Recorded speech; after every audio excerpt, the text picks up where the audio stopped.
What was the aim of your lawsuit and what was the outcome of that? So in the beginning uh, of the lawsuit, we were demanding reparations. But then after a few months, my lawyer told me that he doesn't think that this is going to work. He's afraid it's not going to work. So he changed the lawsuit to be not for any money demand. So the lawsuit was going on for 6 years uh, with for no money demand. The demand was only for a what should we call it, declaration, uh, uh, uh, uh, declar judgment, a judgment declaration uh, against the government, that the government doesn't do its job or something like this. And in the end, what happened during the years, the government was enforced to intervene a little bit, and they created new this new program that they called it a homeschool program, where where the Hasidic boys are enrolled somehow a little bit for secular education on a daily basis, I think. And that's what happened because of the lawsuit, I was told. Now, did the lawsuit itself, did you win that or not? Because I'd looked up online We and it said that you hadn't. That's right. So it's a kind of maybe a paradox where, according to my understanding, to what I was told, my lawyer told me that it could be taken as a loss in one hand and as a win in the other hand. Hmm. So basically, the judge said that since the government started already to fix the problem, that's why he is not going to give a declaratory judgment against the government. So, but why did the government start to fix the problem? Is it because of our lawsuit? So then how would you, so how would you, so how would you define it, as a win or a loss?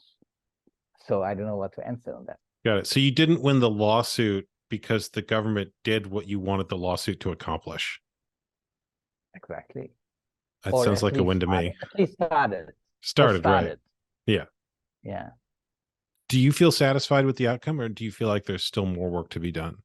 Oh, I think there's a lot of more work to be done, both in regards um, to the to the to the system of education, but also I believe very much in reparations, not just for me and my family, but also for thousands of other um, Hasidim, and both who are inside or outside. And I think as long no one is held accountable, how can you ever expect any meaningful change if no one is held accountable? Yeah. Why should anyone do anything if no one is held accountable? Not the parents, not the Hasidic system, not the Hasidic schools, not the Hasidic leadership, not the government. If no one is held accountable, why should anyone uh, change anything? You know. So for me, it's even uh, for me, I can't even understand why something was done, um, if no one is really held accountable. So, um, but that's how I see it. It sounds like some change was accomplished so that maybe accountability wouldn't happen. Like, see, we're doing something. You don't have to go further. Yes, maybe. Yes, yes. But I think that, and I think it has a lot to do. I think it maybe mostly has to do not with the Hasidim themselves or with the government. I think maybe mostly it has to do with society and and the tolerance or indifference of society.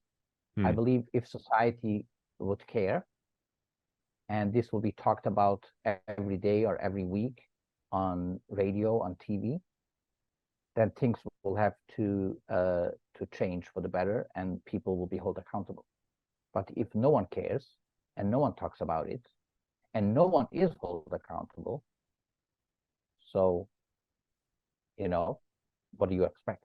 Yeah, I'm curious what you think accountability would look like on this. In other words, if they were to give all the things you wanted, what would that look like?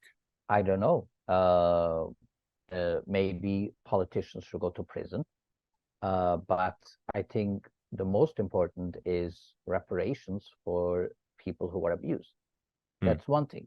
Another thing is the lawsuit that we did, was only about education. The lawyers didn't talk about anything else besides education. What I would like to do is to file a different lawsuit about abuse.